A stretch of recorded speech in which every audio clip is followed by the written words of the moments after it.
Boss એવી જગ્યા લઈને આવ્યો છું તમારા માટે। 10.5 વીઘાની જગ્યા લઈને આવ્યો છું।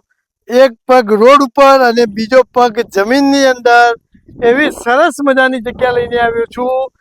જમીન રણછોડપુરા ભાખર ઊંઝા ડબલ રોડ પટ્ટીની જગ્યા, રોડ ઉપરની જગ્યા છે। 7.5 મીટરનો રોડ છે। જમીન એકદમ લેવલિંગ કરેલી જમીન છે। જમીન ટાઇટલ ક્લિયરની શરતની જમીન છે। જન્મજાત જૂની શરત। વીઘાનો ભાવ 36 લાખ રૂપિયા પાર્ટીએ મૂકેલો છે। જમીનની અંદર ફેક્ટરી બનાવવી હોય, કોલ્ડ સ્ટોરેજ બનાવવું હોય, રોકાણ કરવું હોય, ઇન્વેસ્ટ કરવું હોય, ખેતી કરવી હોય, એના માટે બહુ બેસ્ટ જગ્યા છે। જમીન એકદમ સરસ મજાની જગ્યા છે। વધુ જાણકારી માટે રાઘવ ગ્રુપ પ્રોપર્ટીનો સંપર્ક કરો। જય હિન્દ, જય ભારત। આવા અવનવા વિડીયો જોવા માટે રાઘવ ગ્રુપ પ્રોપર્ટીને ફોલો કરો, શેર કરો, લાઈક આપો।